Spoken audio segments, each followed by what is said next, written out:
You trying to go out? What are you doing? Welcome. Wait for everybody to go live. Get this thing rocking and rolling. Okay, here we are. All right, let me just put my ticker up. Get them members up so people can see that Here, lovely audience, them lovely members. Welcome to episode 9 of By Any Means. Juwann Winfree, I'm glad you're back on the show, brother. How you been, man? We back, man. I'm great. We back. I know we miss you, brother. We always miss you when you're not here, bro.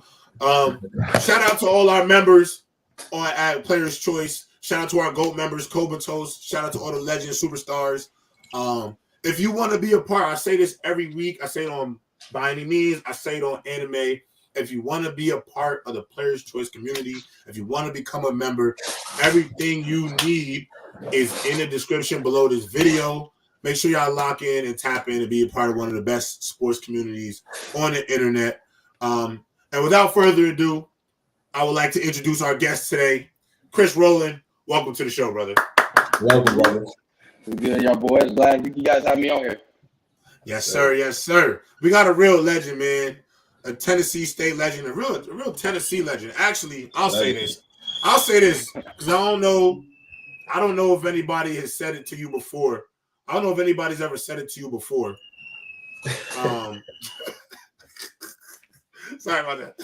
I don't know if anybody's ever said it to you before, Chris, but you are actually literally one of the best HBCU athletes like of all time, literally. Like you actually have a case. You actually have a case for it. Like if you do the numbers, you have a legitimate case. Like, you know what I'm saying? Obviously, Jerry Rice's, you have a case though. I haven't been like, people, don't come up to me and say that, but when you mention like the numbers and stuff like that, and I kind of look at it, I'll be like, dang, like, but though obviously those guys are greats. And so, you've known me for a long time. I don't think with my mindset, I don't really think I'm there yet. When you put it that way, it's like, yeah, I had a great, college career. But then when I think of that, I'm like, man, I'm trying to get it at the professional level like those guys did. So when you say that, it's like, it's really humbling, just to hear that. So.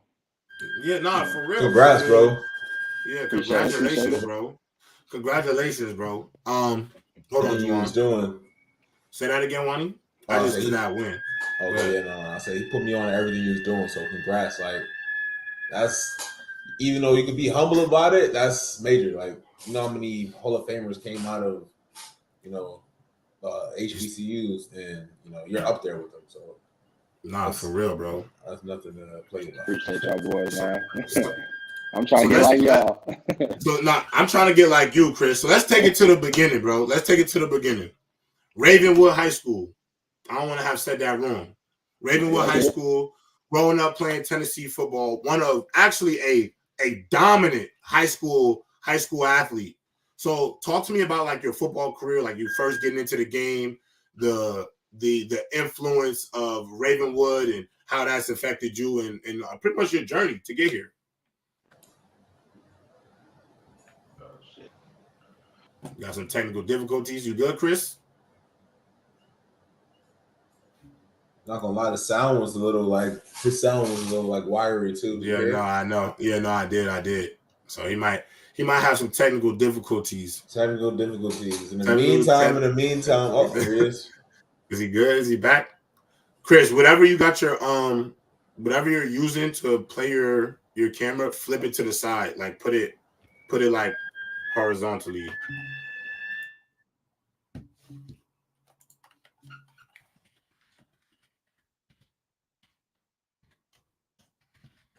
NBA playing tonight.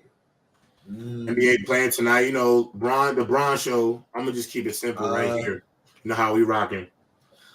Damn, Chris. What time is that? That's that. They play at 10. The Heat and the Hawks are playing right now. They are down. I think the Miami Heat are actually down by. Damn, they almost down by 20. Wow. Sheesh. The Hawks? To the Hawks. Okay, heard you, Trey. Wow. Trae Young has only 11. 0-4. Took 12 shots. They losing to Sadiq. They're losing to Sadiq Bey right now. Bogdanovich. Wow. Yeah. Yep. Let's see. Yo, Chris, your Wi-Fi straight, brother. Shoot. Are you good? Oh, it's good enough, bro. It's good enough. All right, bet. Too. Yeah, sounds better too. All right, bet. Let's get back to it. All right. So Ravenwood High School. Talk to me about Ravenwood and talk to me about that experience. Well, Ravenwood's in Brentwood, Tennessee, and it's kind of like a little bit south of Nashville. But I went there all 4 years. Was a letterman in 3 different sports. I was wrestling, track, and football. For those of you that didn't know, I was actually a state placer, 4-time state placer in wrestling. Also placed in track as well. So, and then obviously went to state in football, but played all 4 years of football there, which was my main sport. Didn't actually start until my senior year, but it's been a journey, man. Just thinking back, how.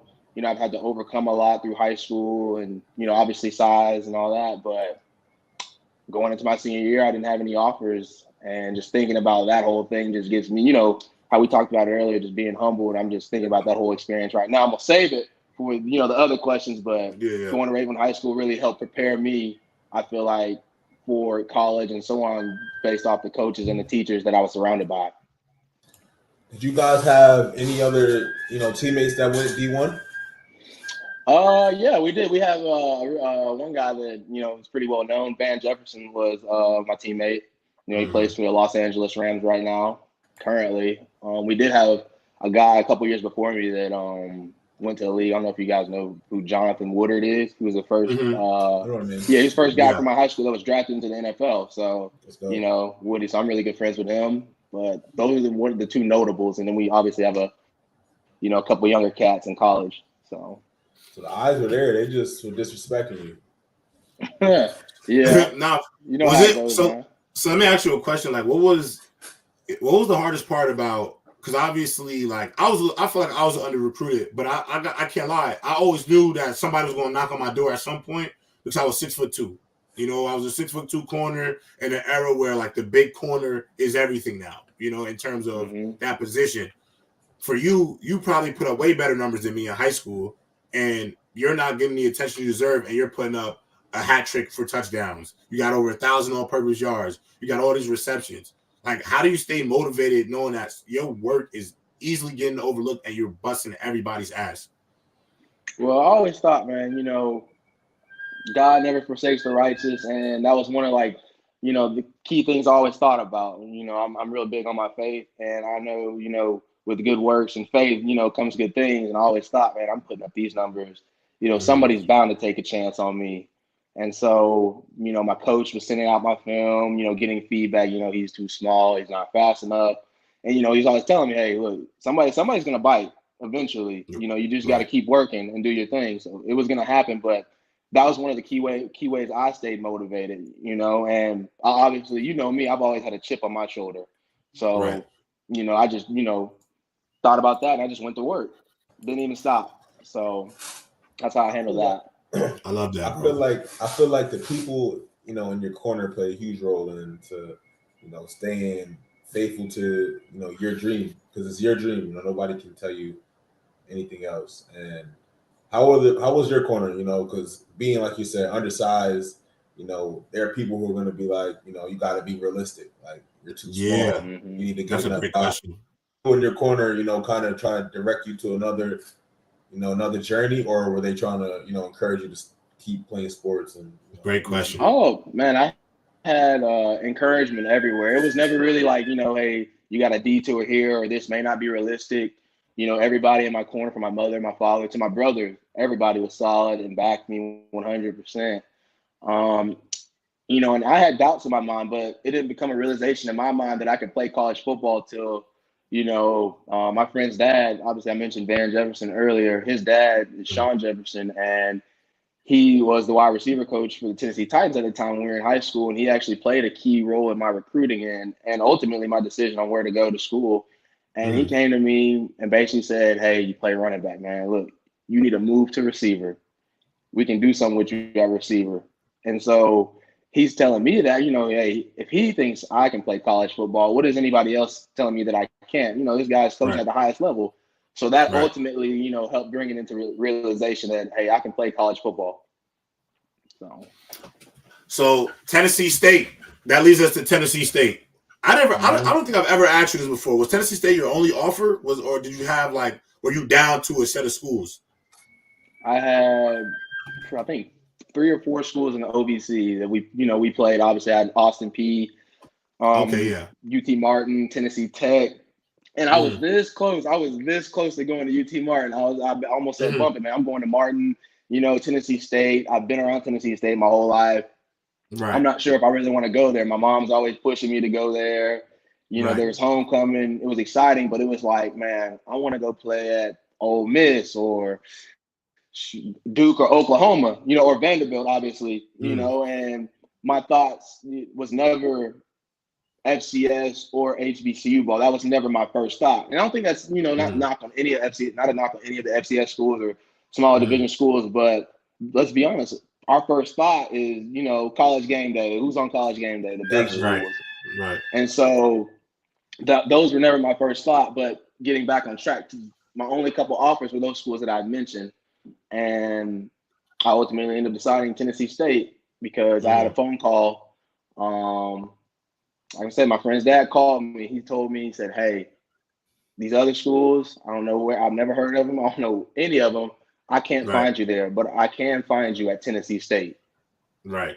And so that played a big role in that. And then my parents were for it as well. My dad backed me 100% on it and said, "I think this is the school for you. And, you have an NFL wide receiver coach that's backing you on it. This is the place you need to be." So, right. How far was that from your home? About 15, 20-minute drive down the street. Oh, wow. He was close. He was close. That's crazy. The parade is on my city, yeah. It's a parade is on my So we was lit. So playing out of HBCU, I talk about this a lot because I say this, I'm very, I got some pride that I have a degree from a historically black college just as a black man, you feel me? Mm-hmm. But I do know playing sports at a black university ain't really easy because of the fact that there is a lack of resources. I mean, we have to just call it a spade a spade. And I think the difference between when I went to Tennessee State was I was coming from somewhere that had all these resources. So I remember when I first walked into that little ass training room, I was like, literally, honestly, I hate to say this on camera. And it's like, it's gonna make me look like such a bad person. But one day I'm gonna look back on this and they're gonna clip this when I win my Emmy as a sports personality. And claim it. I looked into that office. And said, "You know what? I'm gonna smoke a joint, and that's gonna be my recovery." There's no recovery in here. That's what I said. That's a terrible way to think as a at TSU. At TSU. But that's how limited it was. It's all been renovated now. They actually completely changed the whole thing. That little training room now I think that just belongs to the track and field team. They actually got a whole new one in the buildings upstairs. So when I say, Juwann, when I say your Coffeeville training room was better than this, I swear to God, it probably was. I'm telling you, it was bad. Like it's you see my office that I'm in. My office, I can go. My wall starts here, other wall starts here. It's probably this in terms of width, and then a little bit more vertically, bro. And the entire every athletic program is packed like sardines in there, bro. And it's hard. But the reason why I bring that up is because Chris, you stayed with a band, you stayed with a foam roller. You stayed with a gun. Like you had so much discipline at a young age to really maintain your body. Where do you get that from? Man, I was just, like you said, I had tunnel vision, man. I had a vision of what I wanted to do and how I wanted to do it. I just pretty much set it up like that. And there's plenty of examples all around us of what not to do. And so I know, hey, if I can get a band, a gun, a foam roll, and this ice tub, I can do something with this. Right. And so that's how I pretty much discovered that because nothing was working. A bag of ice and going on just never helped. I couldn't recover. And people they try to throw you a bag of ice and tell you get the hell on, and that just I couldn't do that. And so I was like, maybe if I hated ice bath. I never took an ice bath, but I was just like, hey, people say this works, and I started taking ice baths every single day. as much as my load increased, like, from player management, I just took ice baths every day, stayed with bands, tried to feel the best I could possibly, and just worked with what I had. I'm I'm saying, JRob, like you were saying, JRob, it's, it's not necessarily like, our trainer's fault, but it's what we had. And so, and me, I'm not one to, ever complain. At least I try not to. Right. No, you don't really. No, you don't. And I just took it and, I just worked with what we had. Right. Hometown hero. I ain't gonna lie, Juwann. Before you, I know you're gonna follow up, but honestly, I gotta say this is why, like, I'm happy to have you two together because y'all both remind me a lot of each other. Yeah. I think, in terms of the way, like, I watched Juwann, go through his process, Chris, like, he's a lot like you in the sense of Juwann was doing a lot of, like, work ethic stuff in terms of, like, discipline way earlier than I felt like anybody else. Some people usually get it when they get to the pros or they get it like their senior year.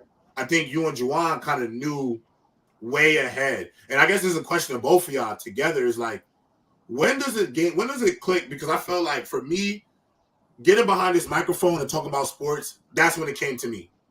Like that's when like whatever clicked in my head to say, I want to do this for the rest of my life or as long as I can, and I'm going to do it at the best of my ability and nobody's going to stop me from doing it. That's when it clicked for me. So what moment for y'all two was it just like, I'm going all in, I'm going to work my ass off, I'm going to work my body down to the bone, and I'm going to make it? For me, I'd say it was when I got kicked out of Maryland. I got kicked out of Maryland, and it was in June. So started my sophomore year. I'm in summer classes where the third week in the summer classes, and I get in trouble and get kicked out. And my receiver coach gave me, a whole list of stuff to do to maintain and really take my game to that next level that I wanted. And during that process, just being alone, being home, being away, I really fell in love with the grind. Like I just fell in love with getting better. I followed the list, did it every day, and it started getting more fun. It took me to another element of the game that I didn't know about really. So I love that. Level appreciation. Yeah, I love that. Yeah, sure. I love that. He was humbled. He was humbled. Yeah, he got humbled, and you're like, I love that. Something about it, like you're right. You fall in love with like the process, pretty much. And so I want to say when it clicked for me was probably a little bit after my freshman year. I want to say it clicked for me. Hold up. Come on, you're good. My bad. Go. No, you're good. You're good. You got it. What you messing with a dog? You messing with your dog or something? Yeah, dog came in here, man. I'm sorry. Nah, you're good. You're good. We all got dogs, bro. All three of us got dogs. But I want to say it did click for me probably after my freshman year. I ended up being an All-American. And, Coach Mayshak, he was always in everybody's ear and stuff. And, yeah. Everybody wants to play professional football. And he kind of threw me like a couple nuggets, like, hey, like, you were a freshman All-American return man. You got what it takes if you really hunker down. Right. And so that's when, I found a trainer that I liked.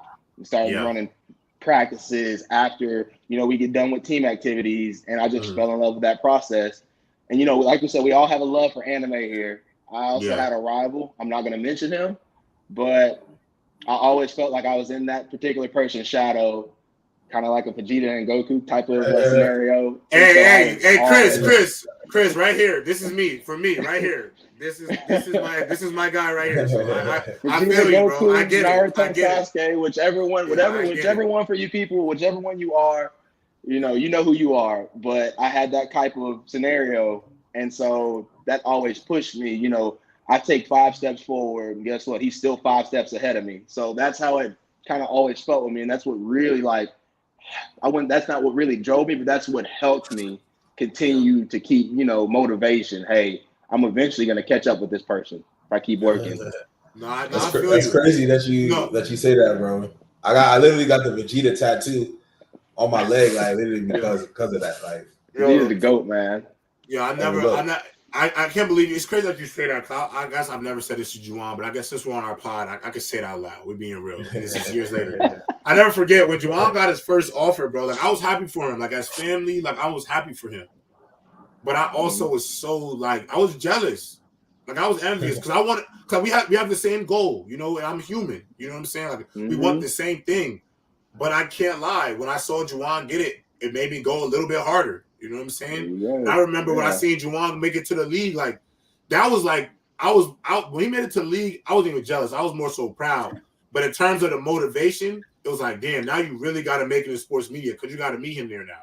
But you got to meet him. You got to meet him at what your road is because our roads weren't the same. You know what I'm saying? So I feel that, bro, and I love the analogy, bro, because I think everybody has that person, whether they want to admit it or not. You know, like dude, there's somebody. There's somebody. Like I watched that kid get interviewed by Stephen A. Smith. He was 26 years old. Like I love his work because he deserved to have that opportunity. But it was like, damn, like I want to be there. Like I'm looking at all these Emmy awards for sports. Like that's crazy. Juwann, my bad. I know you had a question. I took us on a loop. Go ahead, bro. You're good. I was gonna just talk about you having early success. You know, HBCU. You can get your head can get big. You want to go to a next level, or not even your head can get big. You just know your worth. You know, you feel you can play at the next level. Did that ever, come into a point in college and you wanted to leave? Take another route? After I had a couple I want to say potholes that, I kind of ran into through college. It kind of, knocked me down. That's what you're asking, right? Before, okay, so I had a couple of potholes. I did have the big head after my, my freshman year. Hey, I'm better than this. Like, hey, like, you know what I'm saying? Hey, let's get this shit on the road. You know what I'm saying? No, I feel you. And I think it was May, and I was training. And, I'm thinking, hey, I'm better. I can do this. I can get out of here. I break my ankle in the middle of training, my sophomore year. Missed the entire summer, missed the first couple of games, came back kind of like a little bit like right after the season started, wasn't starting on anything, no special teams, was being a role player. And I was like, man, I did all this my freshman year, about ready to get up out of here. I'm better than this. And, back to the bottom. It was like back to the bottom of the totem pole. So I had to reset, you know what I'm saying? Right. Reset my mindset, after finishing that season and, going into off season, I completely just shut off everything, reset, and it's time to get back to work. And so that's probably one of the biggest, knockdown moments I've had in my life. I was crying. I've never missed a season of football. Right. And I think breaking it, I had to get a plate and screw and I couldn't play. It was really hard for me at the time. And so that's one of those moments that I had where I can fully say, hey, I had a big head and I got humbled real quick. Yeah. It's crazy because we're talking about humility, and it just brings me to I've been watching this show called Blue Lock. It's an anime. It's a soccer-based anime. I think it's probably one of the best animes for athletes to watch because it talks about like egoism as an athlete, like your ability to kind of win with your brand of how you play. Win with your game. And obviously they do soccer in the anime, but the reason why this conversation makes me think about that is because in the anime, a lot of the characters get stronger in defeat. Yep. Every character in the anime at some point, the reason why they get stronger or they evolved in the show is tasting defeat.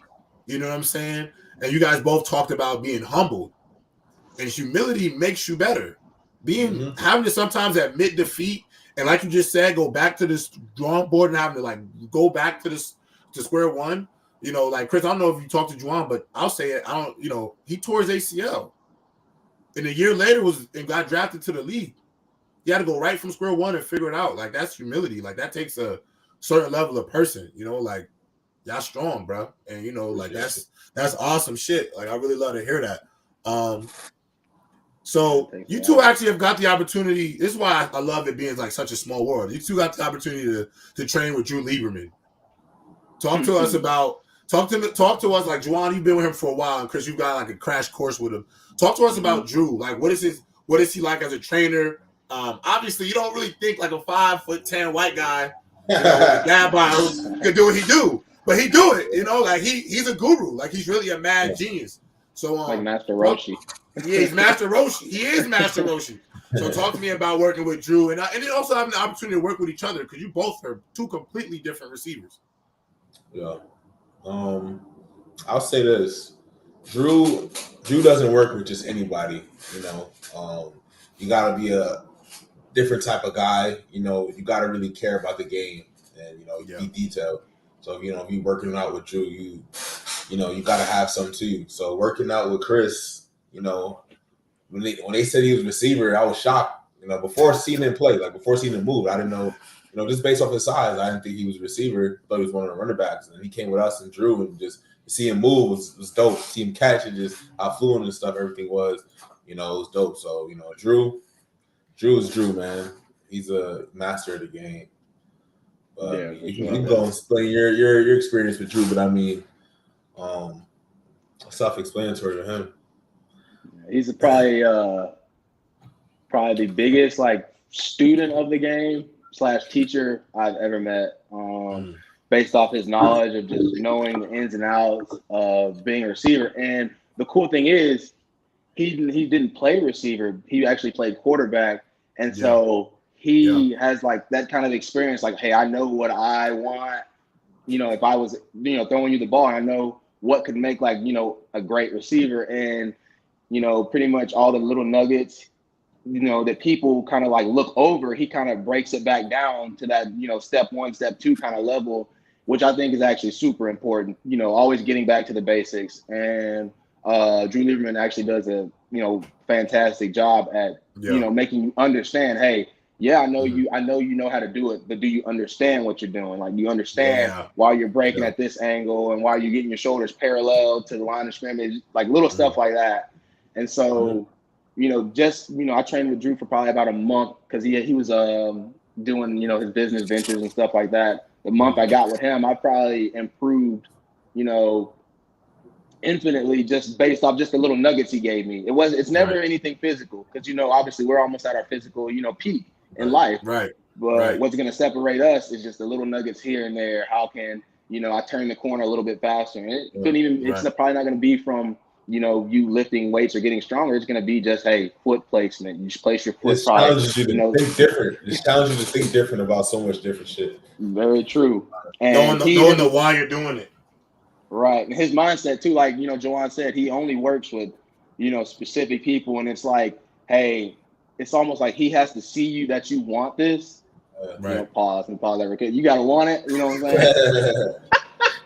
You gotta have that drive. You know what I'm getting at though. Yeah. No, I know.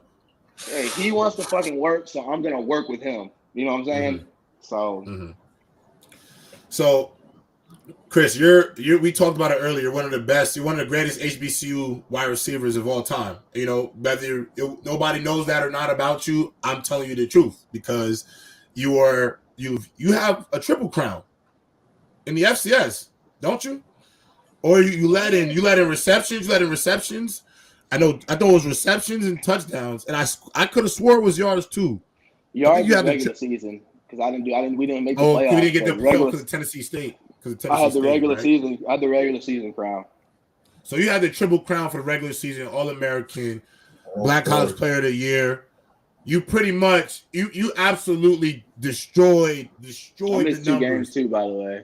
And you missed subtle flex. Missed 2 games, took a regular season triple crown at the FCS level. And for all y'all who don't know, this is the same FCS level that your boy Cooper Kupp absolutely dominated that y'all love so much. This is the same level that Chris absolutely did his mother effing thing in. So just so everybody has some perspective.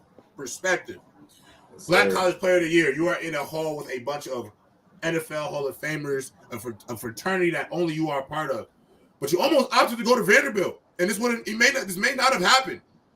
Mm-hmm. What made you stay? What made you not go to the SEC? What made you stay? And then how did you feel after you had this historic, unforgettable season in Tennessee State and in HBCU football history? Well, the whole Vanderbilt thing came kind of out of nowhere. I was thinking about it, and my trainer, Riley Howard, he was, in contact with Derek Mason periodically. He trains guys around the Nashville area, and so he runs the Elite 3 Foundation, and so he, funnels high school kids through, programs around the country. And so Derek Mason had got into contact with him, and they just conversed back and forth about, hey, what, we like Chris Rowland, what can he do, this and that. And as far as the conversations went, it was just special teams was what I was hearing. Right. And, I was like, hey, yeah, I know I play special teams, but hey, I want to play receiver. Right. And so after getting that feedback, just to return, man, I had to sit down and talk. And, my dad, he was like, I don't care. I want you to go to Vanderbilt. I want you to get that Vanderbilt degree. That's how he was thinking. And, I talked to my trainer, hey, you're at Tennessee State. You're getting a new offensive coordinator that, that really, likes you. And Shannon Harris, he's like, I really think you should stay, And so looking back now, I made the right decision. And, you did. If I could do it over again, I'd do the same thing. Right. And so just looking back now, it's just, like you said, it's humbling, just being looked over in high school and then, hey, look, you trying to spin the block now? Come on now. So, so yes, pretty cool. Yes. I love it. I love it. Dope. How do you feel about? Shout out Prime. Shout out Prime because he's had a major impact in the HBCU history forever, the culture. How do you feel? Even though they're trying to discredit him. Yes, Juwann. Say it again, Wani. You can't. Shout out to my guy. Yes. How do you feel? How do you feel about all the attention that he brought to HBCU? Do you think that is he wrong for leaving? What's your take on that side? Huh? Not at all. Like we all do the same thing, like we're doing in life. We're grown men. We can keep it a spade. We're all here to move up. He did what he was supposed to do. He never said he was going to stay forever. Prime said, hey, I'm going to come here and show you, hey, look, you can come to a HBCU and go to the NFL. He had a guy, James Houston, plays for the Detroit Lions, came in to HBCU, led all rookies in sacks. He was a 7th rounder, and he was tied with Aiden Hutchinson. So that really says something, So, and him coming in there going, 11-1 both seasons, something like that. Even if they didn't, get the, the crown, they won their conference.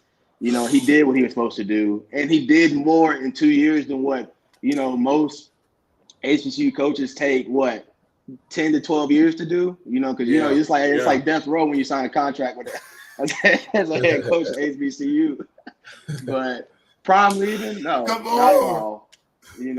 Going to Colorado, he's going to change that. He's going to turn that whole program around too. He's going to show that he can do it, not just at the HBCU level, but he's going to do it anywhere he goes. So I'm for it. Would you have went to Jackson State? No. Still don't, hey, I don't care. Hey, their coach left. Hey, I'm laughing at them. That's how we at Tennessee State feel about that. Word though. Word. I mean, and the thing is too, and just to piggyback off what you're saying, Chris, people don't even realize all the move that Deon made. Nobody wants to acknowledge all the dominoes, the domino effect after. Eddie George came to Tennessee State and became the head coach. He's a Hall of Fame player in the NFL. Hugh Jackson. What's my guy's name? Come on. Ed Reed was going to be a head coach, and the school pretty much was like, yeah, we're not going to meet you halfway.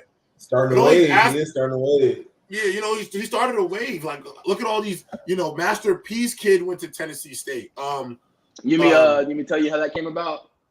How did that come about? Look, man, Jackson State, Tennessee State. Hey, look, they hired Deion Sanders. All right, bet. We're going to hire Eddie George. We don't like Jackson. For those of you that don't know, Tennessee State and Jackson State have a long history, big rivalry. And so it's crazy. For those of y'all, I don't know that. That rivalry is different. Chris, I may have a Tennessee State degree, but I'm with Jackson, boy. I'm with Deon and them. I'll say it right now. I went to Tennessee State. I went to Tennessee State, and I'm with Deon and them. Jackson, bro. I'm with them. Jackson, Mississippi, you heard? Damn. No, you can't. I can only respect. I'm not taking it back. I can only respect what he did. What he did. No one else is. I don't think no one else has ever been able to do. Ever. I don't even think Nick Saban was able to do that, going to a new school and doing come on. So and the thing is, fellas, what else we don't think about? He left him. Let's be real, y'all. And tell me if I'm wrong. Would that school be better off? Would that school have been better off without him? You know what I'm saying? Like what he's leaving there, they're better off. They're better that school, off. They're that better school gonna off be good. after. Yeah, no matter what. Right. That's what I'm that like. school gonna be fine. fine. No matter that what. school gonna be fine. Yeah, I don't get it. I don't know if you watched Prime on Amazon. I think it's on Amazon Prime. It's a series. It might be on HBO. Yeah. I watched it. You know, and the coaching staff that he surrounded those players with, man, that's a great A coaching staff. And he, you know, when he left, they hired a good guy that's in charge. Pretty much, it was somebody that's in house. Yeah, You know, they're going to be in good shape for a long time. Most I wouldn't worry about them. Most coaches leave a university and the school goes to disarray. Like, did y'all not see Oklahoma this year? We're not as good as they were with Lincoln Riley. It happens all the time. So, Chris, you had the opportunity to play in the NFL. You did play in the NFL, and now you're currently obviously playing in the USFL with the Philadelphia Stars. Talk to me about, like, I ain't gonna lie, don't beat me up for this, but being the little guy that really did it, like, I got to put the jersey on. Like, I played. Like, I did it. You know, like, I returned the kick. Like, I got to wear the helmet. Everybody who said I couldn't be here, I made it here. What was that feeling like? You know, it's still, still thinking about it. Hey, it's like, it almost turns into, hey, I deserve to be here. You know what I'm saying? It was never like, hey, I'm going to show you guys. Now, once I was at that point and I know I can play with the best of the best, it was like, hey, I deserve to be here. It's no more like, hey, you counted me out. It's like, hey, I'm past that now. And I love that. I think I still took a picture. When I walked in the locker room, because I didn't get a preseason game. My first ever game in the NFL was a regular season game against the Chiefs, the defending Super Bowl champs, I want to say. Mm-hmm. I remember. And I walked into the locker room, the first game I was playing. I was starting at punt return and kick return. I looked at my locker, and Ricardo Allen, old NFL vet, said, hey, take a picture of that right there. You're never going to forget it. And so I remember I snapped the picture and thinking like, hey, now I stepped on the field, man. And then, hey, like I'm getting goosebumps just thinking about it. I remember just the whole, I remember from warm up all the way in, walking back in the locker room, getting dressed, breaking down, hey, let's get it, going out there. Like, it's just something you don't forget.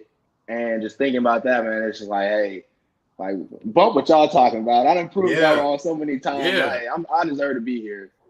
Nobody can. If anybody could do it, they would. You know what I'm saying? There's a reason. True. So talk about playing the USFL. I love that there's so many more opportunities for professional football now. The XFL, the USFL, they've done some really great things over the last 2 years. Talk to me about playing the USFL. What's that experience like? And being in Philadelphia, you're on the East Coast now. Mm-hmm. Yeah, we're not in Philly yet. Right now, we're based in Michigan, so we don't go to Philadelphia until next year. So I'm in Philly right now, up north. But playing in the USFL it's great. I'm not gonna lie to you. I love it. Being here has reminded me that how much I really love the game. Mm-hmm. And playing the NFL is awesome. Don't get me wrong, but everything is political.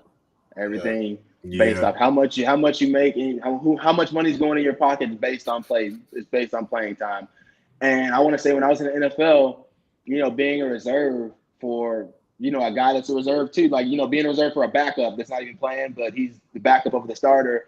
I kind of fell out of love with the game for a little bit, right. And I kind of wondered, I went back. Like I said, I went back all the way down to the bottom of the totem pole. Like, hey, can I still play at this level with these guys? Right. That thought was always in my head. And going to the USFL, and playing, and it was best player plays. We're all getting paid the same thing now. Right. Reminded me how much I love the game, and hey, I can do this. I can play at this level with the best of the best. So that's dope. That's dope. Word. When's your first game? First game is Saturday in Memphis. Actually, it's the kickoff. Oh, it's in Memphis. Is it at Yeah. Is it at? Yeah, it is. It's at the Liberty Bowl. Yes. Oh my God. Actually, well, I didn't play there because it was a lightning storm, and anytime Memphis played, and anytime I played Memphis in college, the only time I played Memphis in college, they're actually only home games. They're both home games. Yeah. So the one time I was going to play in their stadium, there was literally we had a game, and then it was a tornado, and they canceled our game. Like the whole game was canceled. So talk to me about. Go ahead, Juan. No, go ahead. No, you're good. You're good. It's about when I talked to you down in Atlanta, I found it interesting. You said you worked for the NFLPA, during your time as a free agent. What was that like? Like, how did that come about? So you don't get to that too often. Like, you don't see that. Yeah, fact. That's a crazy opportunity. The NFLPA, obviously offers a whole bunch of internships and jobs for former players or players that are currently playing in the league. If you want to do an internship or you're looking to at other avenues and stuff. And one of the main ones I want to coach when I'm done. So I even have a jacket on now. I also played in the NFLPA Collegiate Bowl. And so I knew the guys, Lester, he's over the NFLPA, and I contacted him about, job opportunities and how, I wanted to coach. And he invited me out, and I got to go coach in the Collegiate Bowl. And then there was this other thing called player performance that I got into, which was led by the FTN group. And so I got to watch games and chart players, just skill players only, defense and offense. And I got assigned to the Packers. And so that's how I got to watch, Juwann and Charlie's player performance and stuff like that. So that's why the world is so small, bro. The world is so small. I remember when Juwann was like, "Yo, do you know Chris Rowland?" I'm like, "Bro, that was my roommate." Like, bro, that's my roommate. That's really my dog. Yeah, that's a hell of an opportunity, bro. And I think, like, you know what I love most, and I think now, like, what's the great thing with athletes starting to really be able to take control not only of their narrative but their path outside of just sports is now you know what other things you can have access to.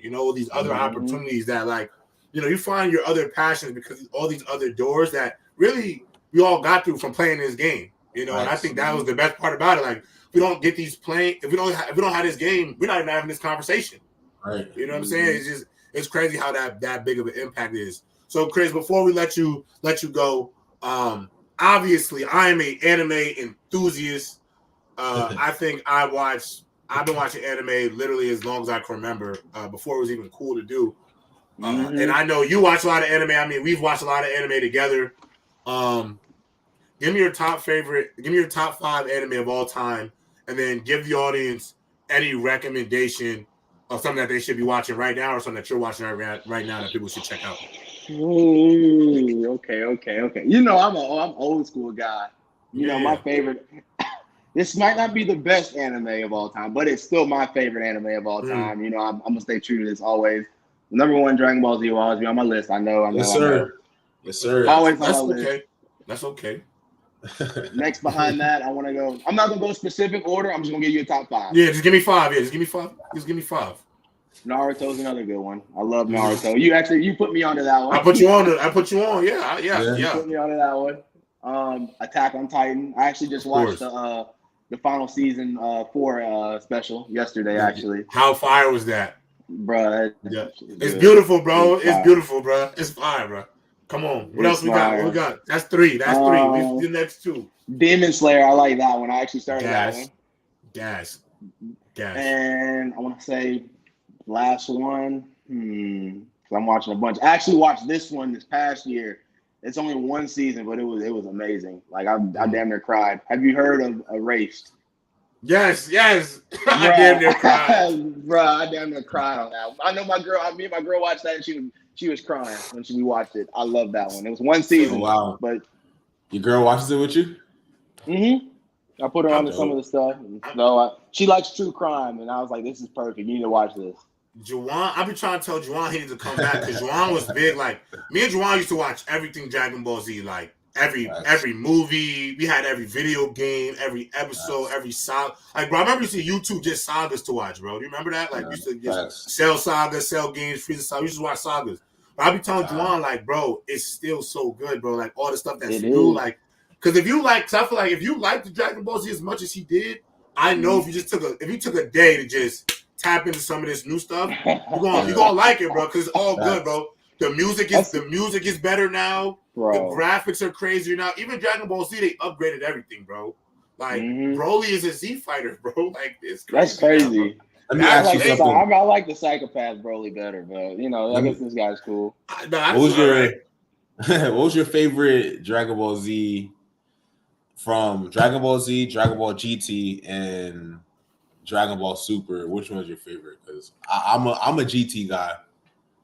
The Grand Tour. Ooh. Yeah, I don't know about that. I don't know about that. Might not be my favorite because it's too short, but I think it was so underrated. Grand Tour was basically like a remake. OD, bro. Grand Tour was basically like a remake of Dragon Ball. They pretty much retraced everything, like in how it started to how it finished. But if I had to choose, let me see, like which series was my favorite? Out of Super or Z or GT? I mean, Z, man. That's the OG right there. I like Z. Okay. What was your favorite fight, though? What was, out of all of that, you got a favorite fight?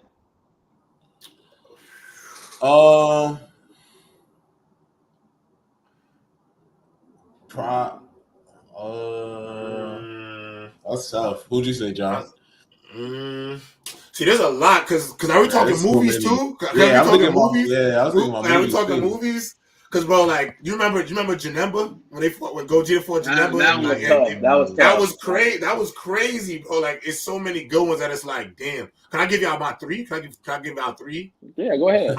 I will go. I ain't gonna lie. Jiren versus Goku. Easily. Yeah, easily. What's that? What's that? That's super. That's super. Yeah, I don't know about that one. I got him right here, actually. That was a great one. Jiren versus Goku was a great one. This is Jiren. This is Jiren. He's a dog. He's a dog. He's a dog, bro.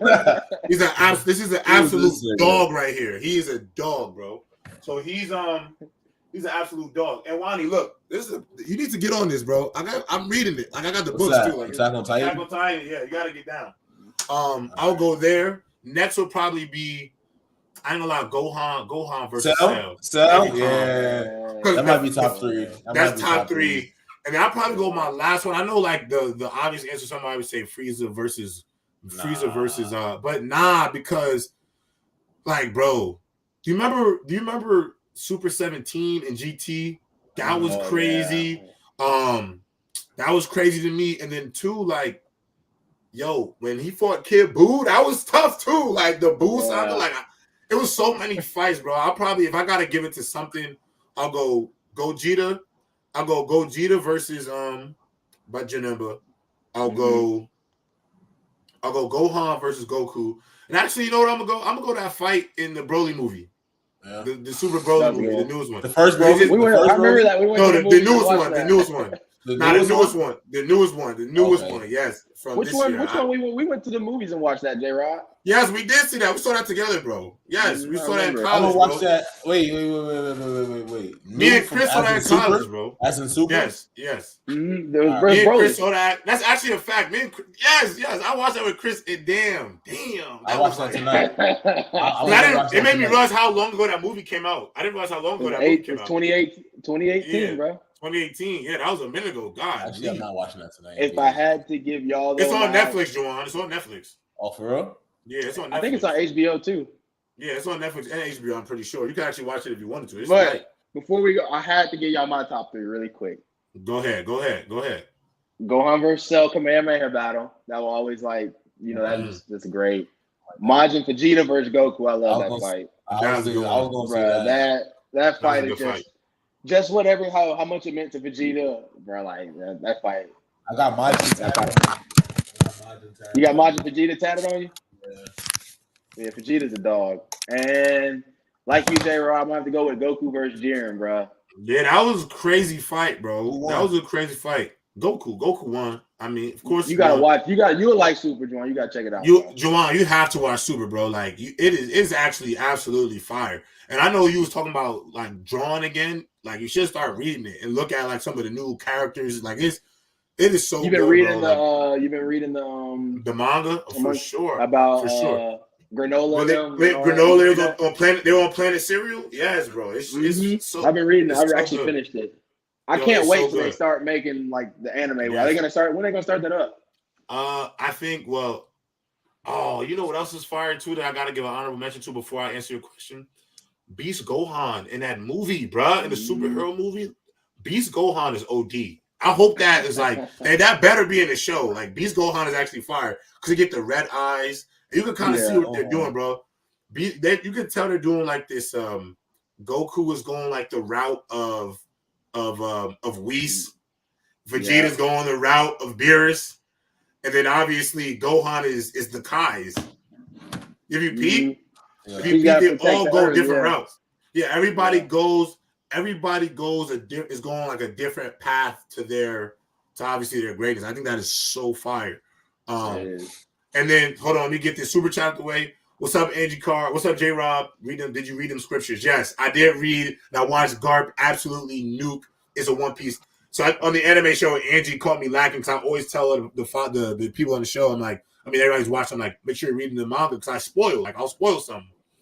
And she spoiled something for me. She said the super chat spoiled something I didn't know. So, yes, I'm caught up with One Piece. We're all good. On our way out, Chris, one piece of advice that you have for anybody that's been overlooked or that anybody that has a goal and because of how they may look or the size or some limitation, what is your advice to those surpassing their limitations, bro? Or what people think their limitations are, not even if they are limited, what people perceive their limitations to be. Oh, he might have paused on us, Juwann, right when we need that great advice, bro. Damn. You still there? No, he's still there, but I think his thing might not have up.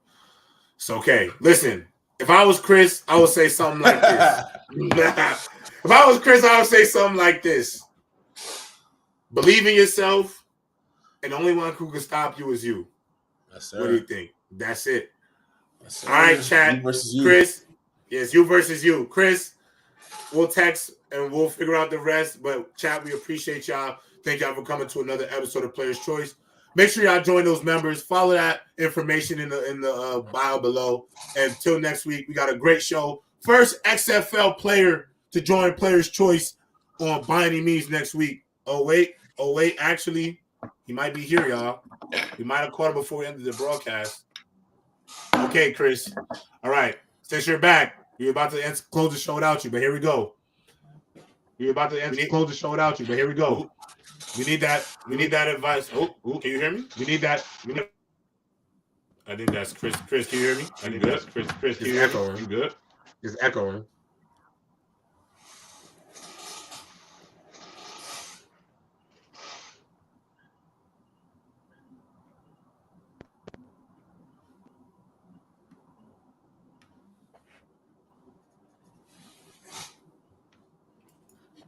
My boy got bad Wi-Fi in Michigan, boy. My boy got. Go ahead. Yeah, I don't think your thing is good. But hold on, Chris. I'm gonna just remove you from the thing because it's messing up. It's okay, Chris. Don't worry about it. We'll finish it. I'll bring you on PC anime. I'm gonna bring you on Player's Choice anime. We'll finish the end. But we gotta go. That's our show, Chris. Thank you so much for pulling up. Don't even worry about the Wi-Fi, bro. It happens. You were great, bro. Absolutely phenomenal. Juwann, it was glad to have you back, brother. And to the chat, we will see y'all next week. Peace.